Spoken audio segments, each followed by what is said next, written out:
Preview.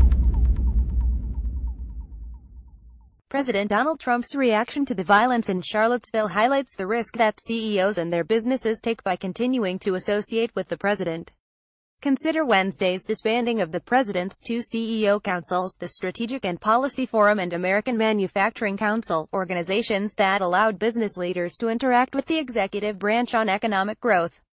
Even if the original intent of the councils was apolitical, the president's continued reliance on countercultural expressions resulted in controversy, which in turn imperiled the mission of the councils and threatened the reputations of their members, ultimately leading to the council's dissolution.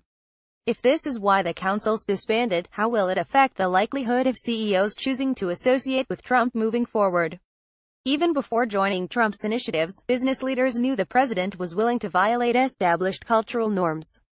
Throughout his candidacy and presidency, Trump's countercultural stances have drawn the ire of much of the political and cultural establishment. In recent research entitled, "The Authentic Appeal of the Lying Demagogue," colleagues Ezra Zuckerman, Min Jae Kim, and I show that this strategy, fueled with demagoguery and even lies at times, engenders support among those who have previously felt left out of government and now sense that they finally have an authentic champion.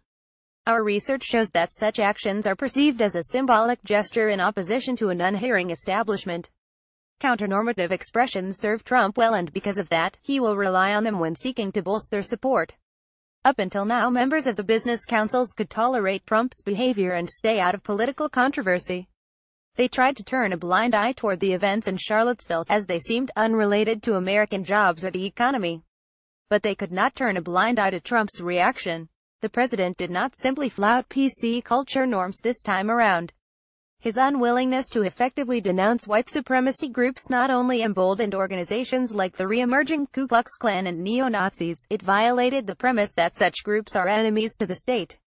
The ultimate disbanding of the councils shows the risk the CEOs saw in continuing to associate with Trump. They do not want to be complicit with an agenda to normalize, if not support, such hate groups. Any CEOs who continue to work with Trump can now be more easily contrasted with those who have departed in defiance.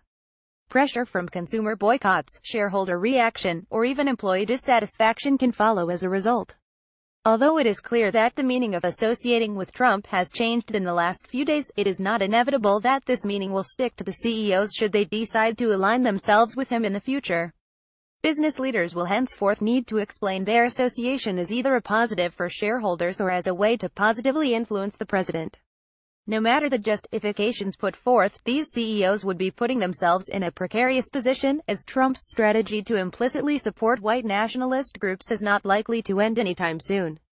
CEOs must weigh their ability to manage the public's impression of them and their companies against Trump's reliance on increasingly controversial stances. As long as the stench of white supremacy continues to linger with this administration, they will face a significant risk interacting with the White House going forward. Oliver Hall is an assistant professor of organizational theory and strategy at the Tepper School of Business at Carnegie Mellon University.